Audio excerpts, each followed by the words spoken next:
Bab 806, September, dan hari yang serupa tapi berbeda. Setiap pagi, Luke dan Selina pergi ke kantor polisi untuk mengurus beberapa dokumen. Mereka akan pulang untuk makan siang, dan kemudian bekerja lembur atau berlatih masing-masing di sore hari. Mereka paling sibuk di malam hari, dan harus bekerja lembur saat mereka keluar untuk memukuli orang. Karena mereka akan meninggalkan Los Angeles, Luke dan Selina tidak ragu untuk bersikap kasar. Bagaimanapun, mereka pasti tidak akan bisa mencukur semua domba ini sebelum mereka meninggalkan Los Angeles, dan itu adalah kesempatan bagus untuk mendapatkan pengalaman dan poin kredit. Pada pertengahan September, sudah ada 46.700 pengalaman dan 65.500 poin kredit dalam sistem. Kelemahannya adalah duo superhero, Terminator dan Beast, juga menjadi berita di Los Angeles. Pada awalnya, mereka berdua hanya keluar sesekali, dan dalam sebulan, hanya 1 hingga 200 gangster yang mendarat di rumah sakit. Di kota seperti La yang memiliki jutaan orang, korban ini bukanlah apa-apa. Tetapi karena mereka berdua akan pergi, Luke dengan tegas menargetkan semua geng di daftar hitamnya. Mereka tidak melakukan apa yang dilakukan Ghostbusters, ini hanya mematahkan tulang, yang tentu saja tidak memerlukan penyelidikan yang cermat. Bagaimanapun, petugas dan agen yang menyamar pasti melakukan banyak hal ilegal, jadi memukuli sekelompok gangster tidak salah, setidaknya, itu tidak salah pada sistem. Daftar hitam Luke diatur dengan sangat sederhana, pada dasarnya, siapapun yang memiliki wilayah yang lebih besar dan reputasi yang lebih buruk berada di puncak. Dalam setengah bulan, hampir 1.000 gangster dikirim ke rumah sakit La. Lelucon yang beredar di rumah sakit adalah bahwa harga plester dan kruk di Los Angeles telah meningkat sebesar 20% baru-baru ini, lebih cepat dari nilai apresiasi obat-obatan terlarang. Seorang reporter muda, Eddie, telah mengambil kesempatan untuk meluncurkan kolom superhero-nya jauh sebelum banyak orang tahu tentang Terminator dan Beast. Setelah lebih dari sebulan penyelidikan yang cermat, kolomnya dirilis setiap hari. Setiap hari, itu akan mengungkapkan beberapa informasi orang dalam tentang Terminator dan Beast. Luke tidak menentangnya. Semakin besar hype untuk Terminator dan Beast, semakin baik untuk Ghostbusters. Dibandingkan dengan superhero yang sering muncul di depan kamera, reporter tidak peduli dengan keberadaan yang gelap dan berdarah seperti Ghostbusters. Cara termudah untuk meningkatkan topik adalah dengan menggunakan kasus nyata, dan saksi serta gambar adalah hasil imbang yang sebenarnya. Kolom Eddie, misalnya, populer karena foto-foto Terminator dan Beast. Di sisi lain, tidak pernah ada penampakan atau gambar dari Ghostbusters. Dia hanyalah legenda yang menakutkan di hati para gangster Los Angeles. Netizen biasa hanya punya satu hal untuk dikatakan, foto, atau itu tidak terjadi. Ada banyak hal yang lebih menakutkan dalam cerita horor Amerika daripada Ghostbusters, siapa yang tidak tahu cara mengarang cerita. Setelah mereka berdua tiba di New York, karir mereka sebagai warga tidak akan terpengaruh oleh Terminator dan Beast. Armor itu adalah sok puppet. Kedua set baju besi eksperimental ini akan segera dibuang di New York. Ketika mereka beralih ke armor generasi baru, mereka secara alami akan memiliki identitas baru. Terminator dan Beast hanya akan menjadi legenda dalam sejarah geng La, misalnya, memenangkan penghargaan paling rajin karena memukuli hooligan. Berkat penyapuan gila Luke dan Selina, hukum dan ketertiban di Los Angeles telah meningkat secara signifikan baru-baru ini, dan bahkan jumlah orang di sel Departemen Kepolisian turun dengan cepat. Sebaliknya, jumlah pasien yang dirawat karena patah tulang meningkat secara eksponensial di semua rumah sakit besar di Los Angeles serta untuk dokter pintu belakang swasta. Sebagian besar geng yang belum dipukuli melakukan yang terbaik untuk tidak menonjolkan diri, takut mereka akan dikirim ke rumah sakit berikutnya. Itu karena beberapa jagoan geng, yang tidak percaya pada supranatural, dengan keras menyatakan bahwa mereka akan membunuh superhero yang campur tangan itu. Lalu, tidak ada. Pada akhir hari, orang-orang besar yang mengatakan bahwa tulang mereka menjadi debu. Efisiensi kriminal di antara geng La sangat terpengaruh oleh korban ini. Dibandingkan dengan membalas dendam, yang terluka harus lebih waspada terhadap pembalasan dari mereka yang menyimpan dendam terhadap mereka, dan bawahan yang berpikir bahwa waktu mereka telah tiba. Tentu saja, sebagian besar perjuangan ini terjadi di tingkat atas, goreng kecil di bagian bawah tidak memenuhi syarat untuk khawatir tentang ini. Mereka dengan patuh terus pergi keluar dan menjual rumput liar di jalanan. Mereka tidak bisa berhenti beroperasi sebelum dikirim ke rumah sakit, goreng kecil juga harus mencari nafkah. Goreng kecil ini, yang jumlahnya terbesar, tidak terlalu membuat keributan, jadi hukum dan ketertiban tidak terlalu terpengaruh. Lucas sangat puas. Pada tingkat ini, dia bisa mencukur setidaknya 80% dari domba paling berharga di Los Angeles sebelum dia pergi ke New York, dia bahkan mungkin bisa naik level lagi. Statistik dasarnya adalah 40 strength, 20 dexterity dan 35 mental strength. Akan lebih baik jika kekuatan mentalnya bisa mencapai 40 sebelum dia pergi ke New York. Setelah itu, yang tersisa hanyalah keluasan. Apa yang selalu dia inginkan adalah melihat efek dari ketiga statistik pada level yang sama. Sementara Luke bekerja lembur di bengkelnya yang ber-AC, yang tidak dia ketahui adalah bahwa di beberapa daerah yang panas dan kering, Tony juga bekerja lembur di gua gelap yang tidak memiliki AC. Sementara Luke menggunakan peralatan dapur pintarnya untuk membuat segala macam makanan lezat secara teratur setiap hari, Tony makan lumpur yang rasanya seperti sampah. Sementara Luke dan Selina menikmati pemandangan malamlah dan memukuli para huligan, Tony hanya bisa bekerja keras dengan seorang pria parubaya yang botak dan khawatir akan dipukuli sepanjang waktu. Untuk pertama kali dalam hidupnya, Tony Stark merasakan neraka. Itu dimulai pada awal September. Setelah Obaja berulang kali diingatkan, Tony harus meluangkan waktu untuk mengubah cetak biru Yericho menjadi rudal fisik. Apa, tidak mungkin merancang rudal dalam waktu setengah bulan? Maaf, jenius bisa melakukan apapun yang mereka inginkan. Tony membangun rudal Jericho hampir seketika. Hanya butuh 3 hari baginya untuk menyempurnakan prototipe pertama rudal Jericho. Dia mengerjakannya sendiri kurang dari setengah hari, sebagian besar pekerjaan telah dilakukan oleh program AI, dan dia hanya perlu menyelesaikan beberapa masalah utama. Untuk mengembangkan dan meningkatkan Iron Man Armor, dia tidak punya pilihan selain melakukan yang terbaik untuk meningkatkan kinerja AI. Hal ini menyebabkan terobosan besar dalam kecerdasan buatan. Jarvis menjadi semakin pintar, dan dengan bantuan AI lainnya, ia menjadi jauh lebih efisien dalam menyelesaikan simulasi. Lebih jauh lagi, dibandingkan dengan meningkatkan Iron Man Armor, membangun rudal Jericho hampir sama seperti membangun beberapa RPG. Setelah memberikan cetak biru dan prototipe ke Departemen R dan D Stark Industries, Tony sekali lagi kehilangan dirinya dalam pembuatan Iron Man Armor baru. Tony berpikir bahwa setelah mengeluarkan rudal Jericho, dia bebas untuk menyelesaikan armor barunya, Mark II. Pada akhirnya, hanya 2 hari berlalu sebelum Obaja memberitahu Tony bahwa dia jarang menunjukkan wajahnya baru-baru ini, dan beberapa pemegang saham mulai bertanya-tanya tentang kesehatannya dan mempertanyakan apakah dia harus melanjutkan sebagai ketua perusahaan. Bab 807, Sang Tycoon berangkat. Sejak akhir Juni, Tony berada di Villa Malibu setiap hari, mengotak-atik baju besi barunya. Dia telah menyerahkan segalanya kepada Pepper, yang membuat banyak pemimpin lama perusahaan tidak senang. Pepper baru berusia 30 tahun, tetapi sudah memegang kekuasaan CEO Stark Industries. Mustahil bagi orang-orang tua untuk tidak keberatan. Pengeluaran penelitian Tony yang sangat besar dalam 2 bulan terakhir bahkan lebih mengejutkan. Terlebih lagi, Tony tidak pernah menunjukkan wajahnya, yang membuat mereka bertanya-tanya tentang berbagai hal. Misalnya, apakah Tony sudah gila? Ilmuwan papan atas seperti seniman papan atas, penyakit mental adalah masalah umum bagi kelompok yang sangat cerdas ini. Bisa juga Tony, yang sudah lama tidak muncul, sakit parah, dan Pepper memanfaatkan transfer sumber daya perusahaan kelas atas ini untuk mengisi kantongnya sendiri. Di bawah tekanan ini, Tony tidak bisa menahan permintaan Obaja yang berulang-ulang, dan akhirnya meninggalkan villa untuk pergi ke Afghanistan secara pribadi untuk mendapatkan pesanan pembelian militer. Setelah menghabiskan lebih dari $2 miliar dana penelitian Stark Industries dalam 2 bulan, dia benar-benar perlu menunjukkan kepada para pemegang saham bahwa ada harapan untuk menghasilkan uang. Akan lebih meyakinkan jika dia mendapatkan pesanan pertama ini sendiri. Bagaimanapun, Tony memutuskan bahwa perjalanan ke sana kemari hanya akan memakan waktu paling lama 1 hari dengan jet pribadinya, dan demonstrasi langsung akan memakan waktu setengah hari, dia akan bisa kembali ke Los Angeles dalam 2 hari. Dengan pendapatan ini, pemegang saham akan patuh setidaknya selama beberapa bulan. Adapun mengapa dia masih menggunakan sumber daya penelitian perusahaan setelah dia selesai membuat rudal Jericho, dia akan menemukan proyek lain untuk menipu mereka. Setelah kerja keras ini, Tony merasa bahwa dia akan mendapatkan keheningan yang diberkati selama 2 hingga 3 bulan lagi.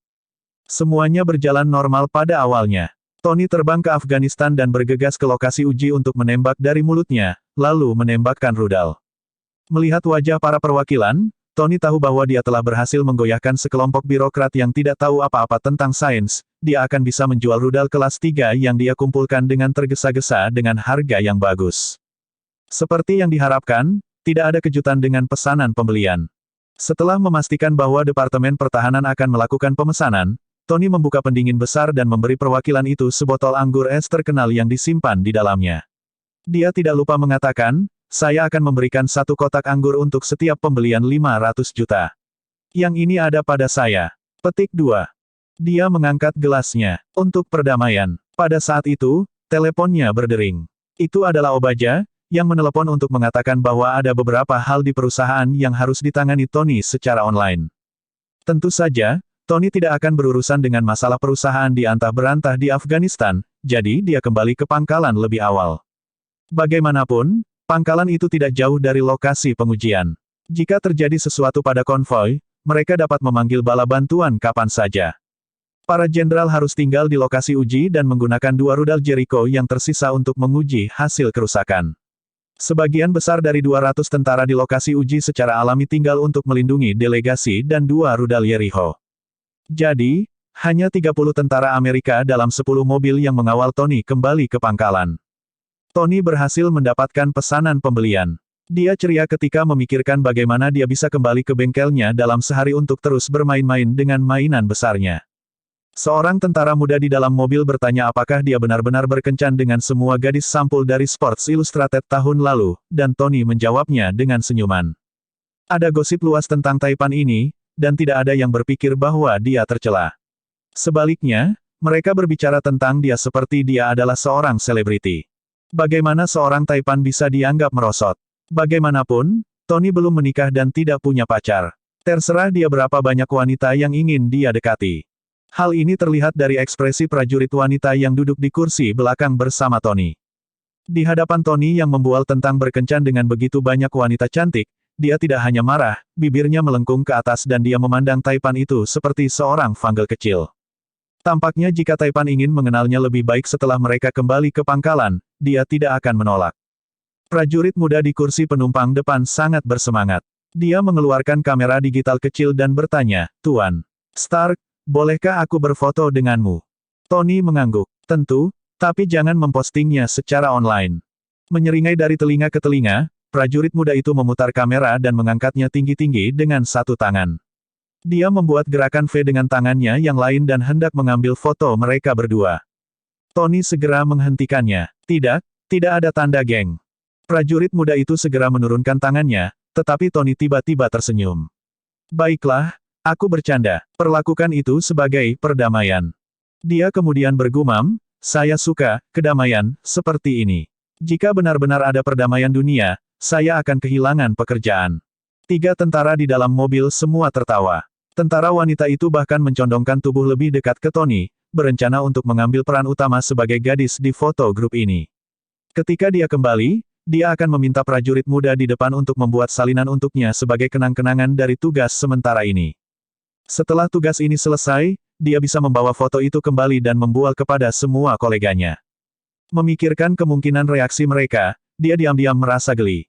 Dalam suasana santai ini, konvoi mencapai tengah antara lapangan uji dan pangkalan. Tiba-tiba, ada ledakan keras. 2 mobil di depan konvoi langsung diterbangkan, dan seluruh konvoi tertutup debu. Prajurit wanita di sebelah Tony bereaksi dengan cepat dan berteriak, "Kiri!" Mereka di sebelah kiri. Tony tercengang. Prajurit wanita di sebelahnya, bagaimanapun, tidak ragu-ragu dan mendorongnya ke bawah, dan tidak lagi terlihat selembut sebelumnya. Wajahnya serius, dan dia tidak panik sama sekali saat dia berteriak di telinganya, "Turun, turun, turunkan tubuhmu." Meskipun telinganya berdenging, Tony dapat dengan jelas mendengarnya dengan keras. Pada saat itu, inderanya menjadi kacau. Meskipun dia adalah salah satu pedagang senjata paling terkenal di dunia, dia belum pernah terlibat dalam pertempuran yang sebenarnya. Waktu yang dia habiskan bersama Batman tidak lebih dari sebuah permainan. Melawan beberapa gangster dengan senjata benar-benar berbeda dari medan perang dengan tembakan dan peluru di mana-mana. Serangan itu tiba-tiba dan ganas. Para prajurit, yang selalu menekan orang lain dengan senjata mereka, merasakan rasa sakit karena ditekan sendiri. Para penyerang memiliki daya tembak lebih dari konvoi, dan dengan RPG dan senjata mortir sebagai dukungan, mereka langsung menghancurkan setengah dari kendaraan konvoi. Senapan mesin di mobil lain juga menjadi fokus tembakan. Jika ada prajurit yang ingin naik, mobil akan langsung diserang. Panggil untuk cadangan, panggilan untuk cadangan. Tony mendengar teriakan panik dari beberapa prajurit. Tetapi dia juga mendengar seseorang berteriak dengan sedih, gangguan elektronik. Mereka memiliki gangguan elektronik. Hati Tony tenggelam. Bab 808, Penyergapan, Lubang, dan Rasa Sakit. Konvoi sebagian besar mengandalkan pangkalan militer tidak jauh untuk cadangan. Tetapi pihak lain telah siap dengan perangkat interferensi elektronik. Jika mereka tidak bisa meminta bantuan, prajurit yang tersisa tidak akan bisa bertahan lebih dari beberapa menit. Tony merasa bahwa daya tembak para penyerang bahkan lebih kuat daripada yang dimiliki beberapa lusin kendaraan tentara. Dia benar, bukan hanya beberapa lusin penyerang yang menyergap mereka, tetapi hampir 200 orang. Mereka telah mengatur penyergapan sebelumnya, dan senjata mereka tidak lebih buruk dari yang dimiliki tentara Amerika. Mereka juga memiliki dukungan artileri, dan hanya butuh beberapa menit bagi mereka untuk menjatuhkan lebih dari 30 tentara. Seorang botak sedang melihat konvoi melalui sepasang teropong dari balik bukit. Dia tiba-tiba berbalik dan berteriak, "Perhatikan targetnya. Jangan tembak mobilnya. Aku ingin melihat siapa orang ini." Dia sangat tertarik pada orang yang manajemen puncak di Stark Industries telah membayar banyak uang untuk disingkirkan. Orang ini bisa berguna, bagaimana dia bisa membunuhnya begitu saja? Ketika prajurit wanita di kursi belakang melihat pertempuran di luar, dia tidak bisa duduk diam lagi.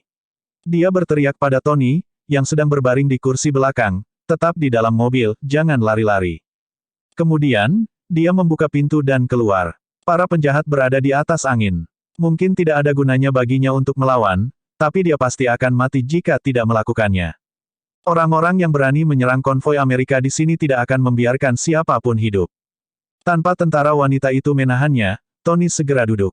Pikirannya sedang kacau. Dia hanya ingin melihat apa yang terjadi di luar. Pada akhirnya, sebuah peluru mengenai lengan prajurit wanita itu setelah dia turun dari mobil, dan dia berteriak dan jatuh ke tanah. Jantung Tony bergetar dan darahnya mengalir di nadinya. Dia tidak pernah kekurangan nyali. Dia baru saja terpana sesaat oleh pertempuran yang tiba-tiba dan putus asa. Melihat prajurit wanita yang mengobrol dengannya di perjalanan ini berani keluar dan bertarung, pikirannya akhirnya jernih.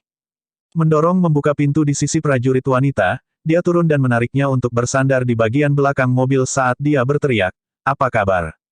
Prajurit wanita itu mengutuk keras dan dengan cepat menjawab pertanyaannya. Untungnya tidak sampai ke tulang. Hanya sedikit sakit. Melihat luka di lengannya, Tony hanya bisa mengangkat alisnya. "Anda memiliki lubang di lengan Anda. Ini hanya sedikit sakit." Tapi Tony menghela nafas lega mendengar kata-kata prajurit wanita itu. Setidaknya dia masih sadar. Dia meraih senapannya, yang jatuh ke tanah, dan menjulurkan tubuhnya di atas kap mobil. Dia menembak dengan liar ke sisi kiri konvoi. Prajurit wanita itu berteriak ketika dia mencoba menghentikannya dari bertindak gegabah. "Cepat dan turun. Anda akan dibunuh." Saat dia meraung, dia mengeluarkan pistol dari sarungnya di pahanya, menggertakkan giginya, dan menembaki para penyerang. Tony adalah seorang miliarder dan seseorang yang harus dia lindungi. Dia sekarang sedang bertarung, dia tidak bisa hanya berbaring di sana. Pada saat itu, terdengar suara mendesing saat sebuah objek membuntuti asap putih melesat ke arah mereka dari sudut bukit. Itu melewati bagian depan mobil mereka dan menabrak pasir tidak jauh di belakang mereka. Mereka hanya bisa melihat ke atas, dan melihat RPG dengan logo Stark di atasnya mencuat dari pasir. Hati prajurit wanita itu menegang, dan dia menerjang Tony. "Turun." Saat dia menerjang Tony, RPG itu meledak. Prajurit wanita, yang baru saja melingkarkan lengannya di pinggang Tony, terlempar beberapa meter oleh gelombang kejut, dan menghantam tanah dengan keras. Telinga Tony berdering saat dia menjatuhkan tangannya. Dia tanpa sadar mengangkat tangannya untuk menutupi wajahnya sekarang.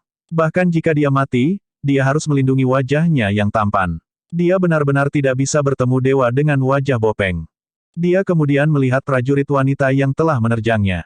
Dia berbaring di tanah beberapa meter jauhnya, dan sudah berhenti bergerak. Dia hendak bangun dan melihat, ketika dia merasakan sakit yang menusuk di dadanya. Sambil menggertakkan giginya, dia merobek pakaiannya, hanya untuk melihat bahwa rompi anti peluru di dalamnya penuh dengan lubang, dan telah ditusuk oleh RPG. Untungnya, jika bukan karena rompi anti peluru, dadanya akan hancur berkeping-keping. Memikirkan itu, Tony merasa penglihatannya menjadi gelap, dan dia berbaring di tanah, benar-benar tidak sadarkan diri. Di atas bukit, pemimpin botak itu mengutuk, kesal. "Bastard? Idiot mana yang melakukan itu? Aku ingin dia hidup." Melihat Tony, yang terbaring di tanah, dia hanya bisa berharap pria itu tidak terbunuh. Paling tidak, si idiot yang menembakkan roket itu tidak mengenai kendaraan militer secara langsung, jika tidak, akan sangat sulit bagi target ini untuk bertahan. Tidak sampai setengah bulan setelah Tony diserang, Luke menyadari sesuatu yang tidak biasa. Sistem pengumpulan intelijen yang dia beri nama Polyhedron menemukan sesuatu. Seseorang telah menggunakan telepon titanium untuk mengungkapkan apa yang terjadi di Afghanistan, dan wanita ini adalah istri seorang jenderal militer. Ketika dia memposting di F2F, dia menyebutkan bahwa suaminya berada di Afghanistan dalam perjalanan bisnis. Polyhedron menemukan sesuatu yang tidak biasa dalam gambar di pos F2F. Suami wanita itu sebenarnya bersama Happy, kepala keamanan pribadi Stark.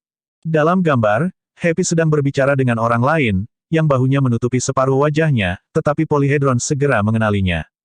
Sistem Polyhedron belum disempurnakan, dan Luke tidak berani mengatur sesuatu seperti PRISM sejak awal. Itu urusan pemerintah, dan dia belum mau menyentuhnya. Untuk saat ini, sistem Polyhedron hanya dapat menganalisis informasi publik yang disimpan dalam perangkat lunak F2F perusahaan telepon serta beberapa catatan komunikasi online untuk intelijen. Sebagian besar waktu, kecerdasan ada di sana, mata hanya diperlukan untuk menemukannya. Polyhedron adalah sepasang mata ini. Happy adalah kepala keamanan pribadi Stark dan hanya bertanggung jawab atas Tony. Dia pada dasarnya akan berada di manapun Tony berada. Luke memiliki ingatan yang jelas tentang bagaimana seorang playboy tertentu berubah menjadi Iron Man di kehidupan sebelumnya. Dia telah menginstal pengaturan tertentu dalam sistem Polyhedron sejak lama yang akan secara otomatis melakukan ping ketika kondisi terpenuhi. Tony plus Afghanistan adalah salah satunya. Saat dia membaca berita itu, Luke punya firasat buruk.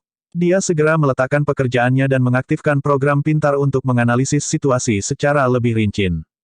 Tidak mudah untuk mengetahui rencana perjalanan dan tujuan Tony, tetapi dengan Afghanistan sebagai lokasi spesifiknya, tidak sulit.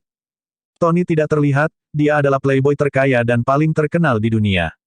Ada banyak tentara Amerika di Afghanistan, dan akan selalu ada seseorang yang akan membocorkan sesuatu meskipun ada peraturan kerahasiaan. Segera, Luke menemukan beberapa komentar di internet.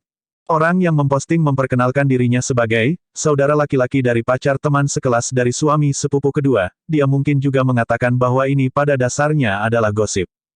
Terlepas dari beberapa ejekan, tidak ada yang menganggap serius kata-kata itu.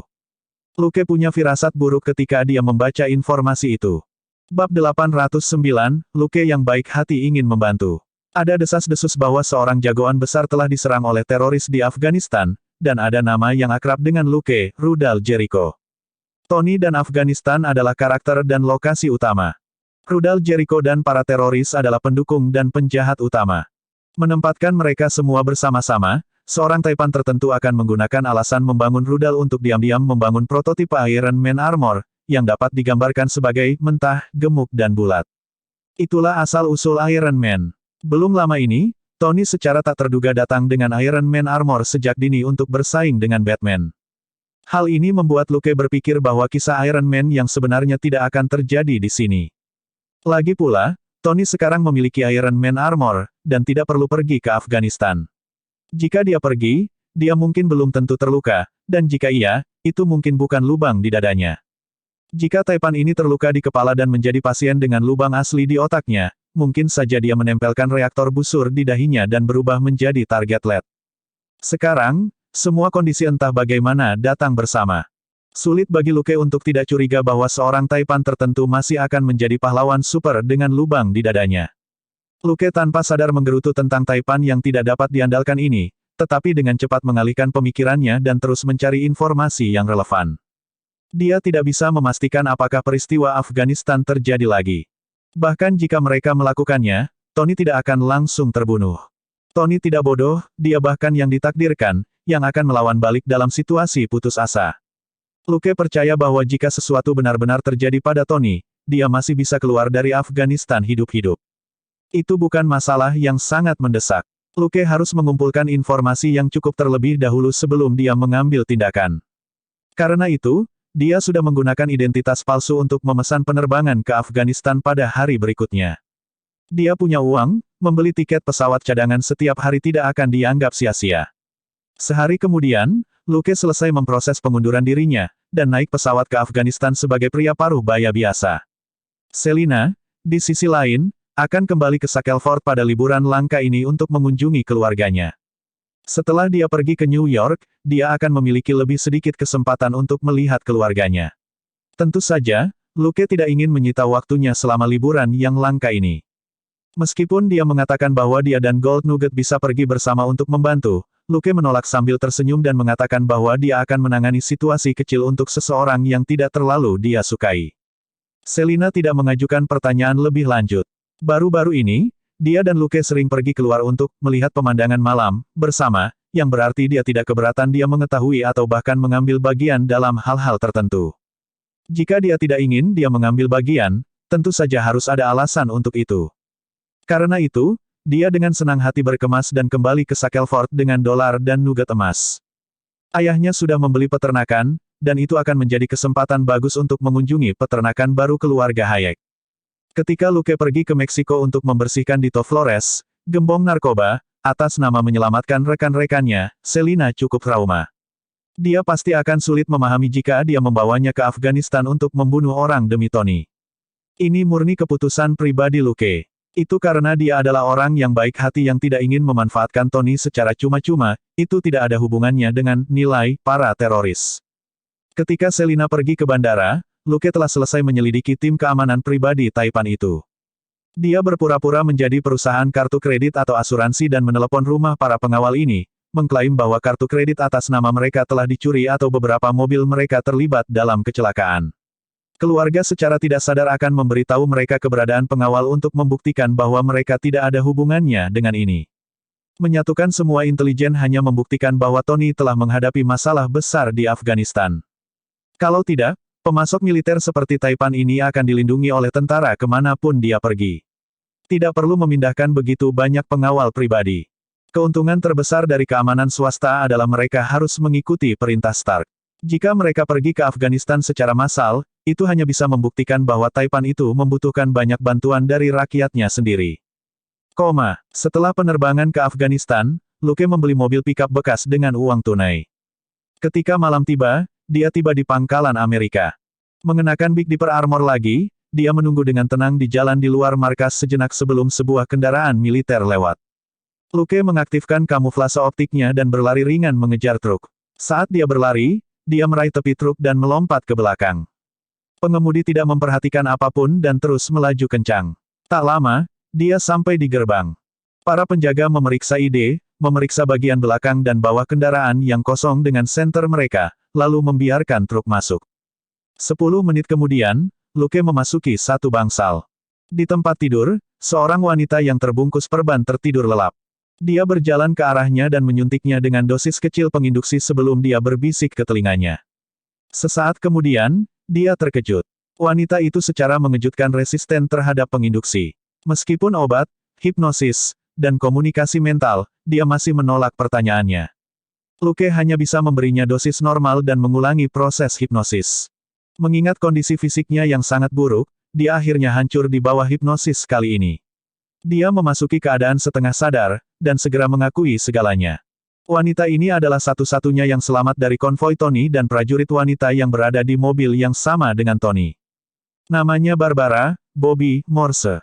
Sebenarnya, dia bukan dari militer AS, tetapi seorang agen SHIELD. SHIELD, yang selalu memperhatikan Tony Stark, diam-diam menempatkan agen di sebelah Taipan untuk perjalanan berbahaya ke Afghanistan ini. Barbara terluka parah setelah menyelamatkan Tony dari ledakan roket. Dia baru saja berhasil mengaktifkan sinyal mara bahaya, lalu berpura-pura mati untuk menghindari pembersihan para penyerang. Sebagai satu-satunya yang selamat dari konvoi, dia menerima banyak perhatian. SHIELD menanam mata-mata di militer di sekitar Tony adalah masalah sensitif. SHIELD tidak ingin identitas Barbara terungkap, dan hanya bisa menunggu masalah ini berlalu sebelum memindahkannya ke rumah sakit lain. Kebetulan dia terluka parah dan tidak bisa bergerak untuk saat ini, jadi dia terus menerima perawatan di sini. Barbara lulus dari perguruan tinggi 2 tahun lalu dan berusia 24 tahun. Untuk seseorang semuda dia untuk dikirim pada misi tingkat tinggi, dia secara alami sangat luar biasa. Dia pandai sembunyi-sembunyi dan mengumpulkan intelijen. SHIELD mengirimnya ke sini untuk menggunakan poin kuatnya untuk mengumpulkan intelijen tentang Tony dari samping. Tony telah diculik setelah rencana perjalanannya bocor dan dia disergap. Dia tidak melakukan kesalahan apapun.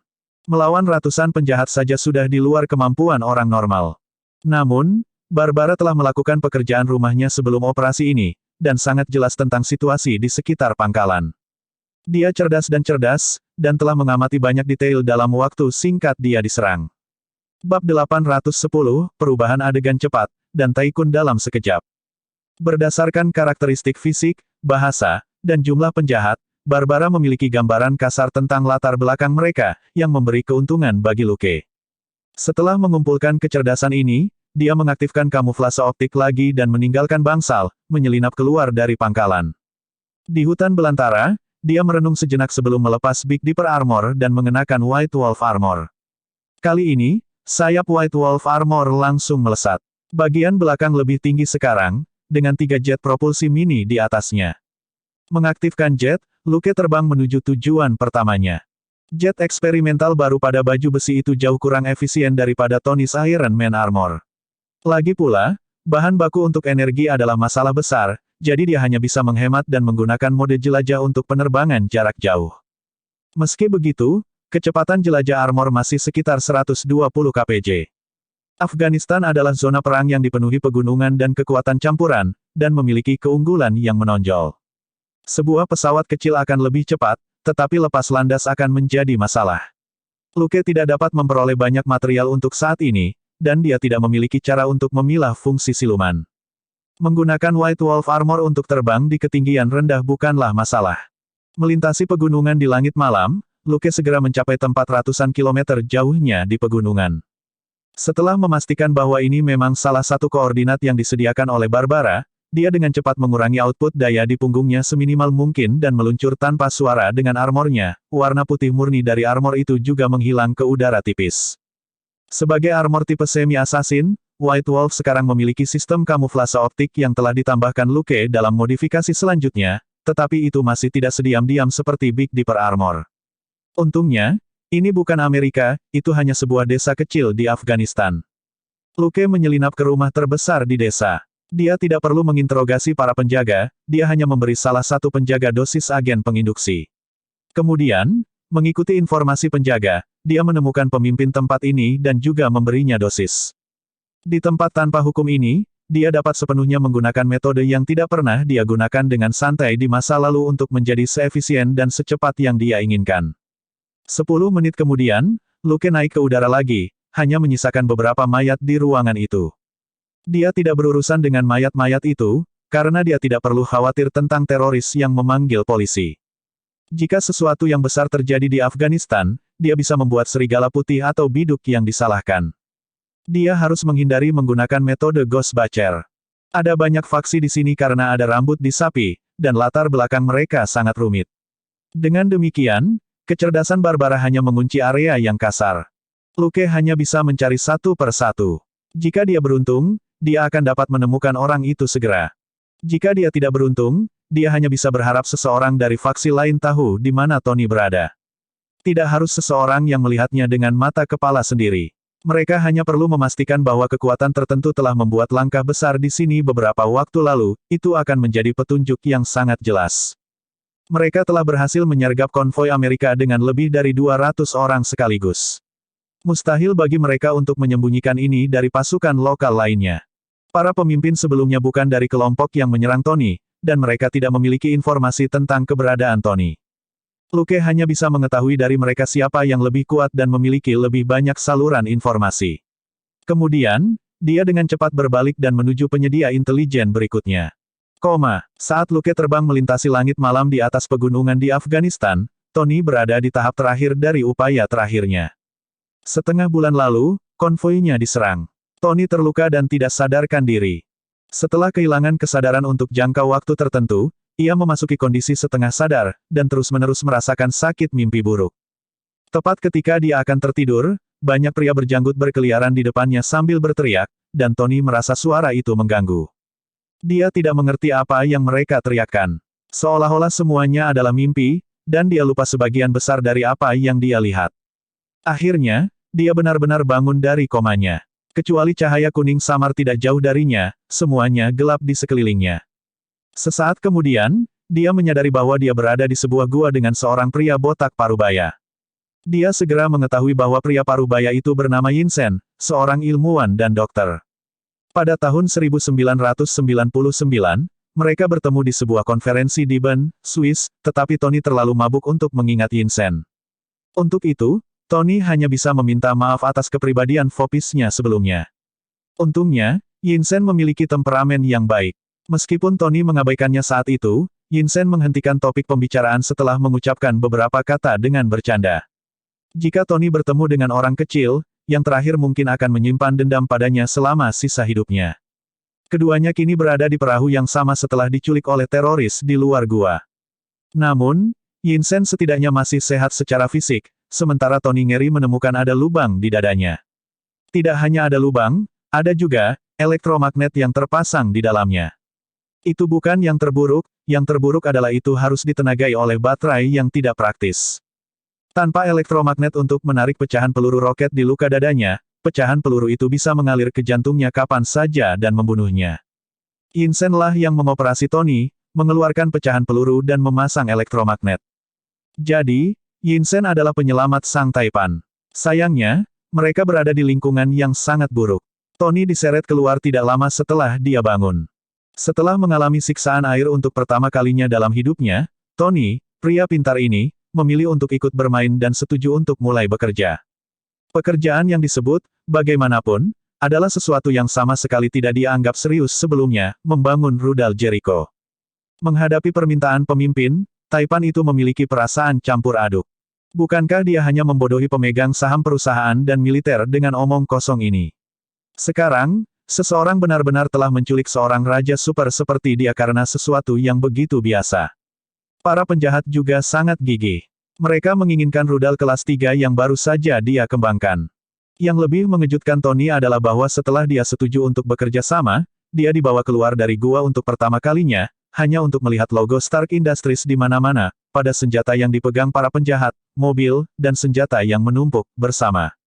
Setelah dia dilarikan kembali ke gua, dia bergumam tak percaya, dari mana mereka mendapatkan senjataku. Dan begitu banyak. Yinsen tidak terlalu memikirkan keterkejutan Sang Taipan. Mereka selalu memiliki saluran rahasia untuk membeli senjatamu dalam jumlah besar.